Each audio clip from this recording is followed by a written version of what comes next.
Hello दोस्तों, आप सभी को नमस्कार है और हमारे चैनल में दोस्तों आप सभी का स्वागत है। तो दोस्तों आप लोग कैसे, उम्मीद करती हूँ आप लोग भी अच्छे होंगे और हम भी बहुत अच्छे हैं। तो दोस्तों आजकल रात से ही पानी बहुत ज़्यादा गिर रहा है, इसकी वजह से हम लोग आज वीडियो नहीं डाल पाएंगे। तो चलिए दिखाते हैं आप लोग को बारिश का लोकेशन, वीडियो में बने रहिए।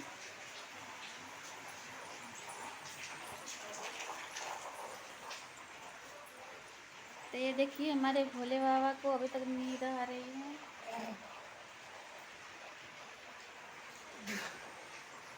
आओ चलो छत चिड़िया पे आओ, ये उठो,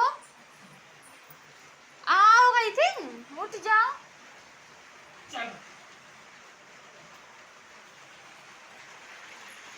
तो दोस्तों आप लोग देख सकते हैं यहाँ छत से, मतलब वहाँ से पानी टपक रहा है। यहाँ देख सकते हैं आप लोग,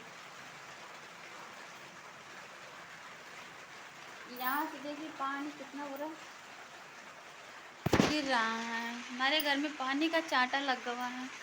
आओ दोस्तों, आप लोग छत का लोकेशन दिखा रहे हैं, कितना ज़्यादा पानी गिर चुका है। यहाँ से भी चूहे थे यार,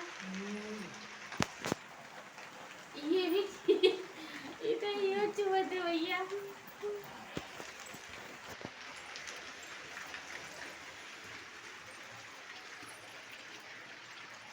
तो दोस्तों आप लोग देख ही सकते हैं कितना ज़्यादा पानी गिर रहा है,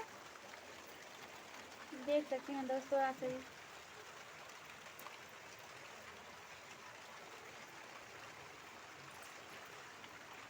ये रहा हमारा छत के लोकेशन, जो कि पानी से पूरा भरा हुआ है। तो दोस्तों बारिश रात से ही हो रहा है, खुलने का कोई संभावना नहीं है। चारों तरफ बादल भी है और ये उठ गए, देखे वीडियो बना रही, चट से उठ के बैठ गए। बोलिए। हेलो दोस्तों, नमस्कार। हमारे यूट्यूब चैनल पे आप सभी का स्वागत है। आप लोग कैसे हैं दोस्तों? उम्मीद करता हूँ आप लोग भी अच्छे होंगे। और दोस्तों आप लोग बारिश में थोड़ा भी बच के रहिएगा, भीगिएगा मत, तबीयत खराब हो जाएगा। ओके दोस्तों, बाय बाय दोस्तों, आप लोग अपना ख्याल रखिएगा। मिलते हैं नेक्स्ट वीडियो में।